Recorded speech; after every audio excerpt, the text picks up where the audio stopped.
West ബാങ്കിലും അധിനിവേശ കിഴക്കൻ ജെറുസലേമിലും പ്രവർത്തിക്കുന്ന ഇസ്രായേലി കമ്പനികളെ ബഹിഷ്കരിക്കാനുള്ള സിഡ്നി സിറ്റി കൗൺസിലിന്റെ തീരുമാനം ഇസ്രായേൽ പലസ്തീൻ സംഘർഷത്തെക്കുറിച്ചുള്ള ചർച്ചയ്ക്ക് തുടക്കമിട്ടു.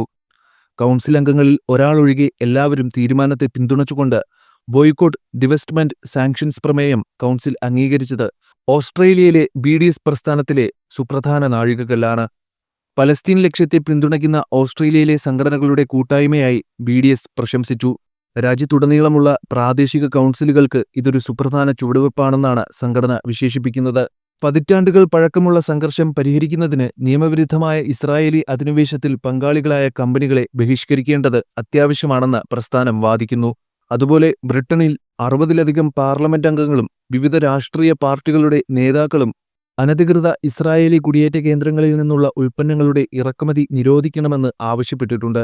ബ്രിട്ടീഷ് വിദേശകാര്യ സെക്രട്ടറി ഡേവിഡ് ലാമിക്കും വ്യാപാര സെക്രട്ടറി ജോനാഥൻ റെയ്നോൾഡ്സിനും അയച്ച കത്തിൽ ഇസ്രയേലുമായുള്ള ബ്രിട്ടന്റെ ഇടപാടുകൾ മനുഷ്യാവകാശങ്ങളും അന്താരാഷ്ട്ര നിയമബാധ്യതകളും പാലിക്കേണ്ടതിന്റെ ആവശ്യകത ഊന്നിപ്പറയുന്നുണ്ട്.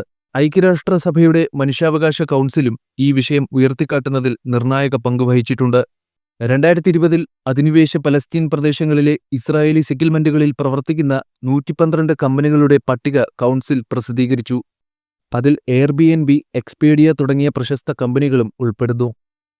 ഇസ്രായേലി സെറ്റിൽമെന്റുകളിൽ പ്രവർത്തിക്കുന്ന കമ്പനികൾ മനുഷ്യാവകാശ ലംഘനങ്ങളിൽ പങ്കാളികളാണെന്ന് വളരെ കാലമായി വാദിക്കുന്ന Amnesty international, human rights watch തുടങ്ങിയ മനുഷ്യാവകാശ സംഘടനകൾ ഈ പട്ടികയെ സ്വാഗതം ചെയ്തിട്ടുണ്ട്. എന്നിരുന്നാലും ഇസ്രയേലിനെ മനഃപൂർവ്വം വേദനിപ്പിക്കാൻ താൽപ്പര്യമുള്ള രാജ്യങ്ങളുടെയും സംഘടനകളുടെയും സമ്മർദ്ദത്തിന്റെ ഫലമാണിതെന്ന് വാദിക്കുന്ന ഇസ്രായേലി മന്ത്രിമാരുടെയും വിമർശനവും ഈ തീരുമാനത്തിന് നേരിടേണ്ടി വന്നിട്ടുണ്ട്. നെതന്യാഹു സർക്കാരിനെതിരെ നടപടിയെടുക്കുന്നതിൽ അന്താരാഷ്ട്ര സമൂഹം പരാജയപ്പെട്ടതിനെതിരെ ലേബർ MP ബ്രയാൻ ലീഷ്മാനും സംസാരിക്കുകയുണ്ടായി. UK സർക്കാർ അന്താരാഷ്ട്ര നിയമം പാലിക്കാൻ ആഗ്രഹിക്കുന്നുവെന്ന് അദ്ദേഹം പറഞ്ഞു.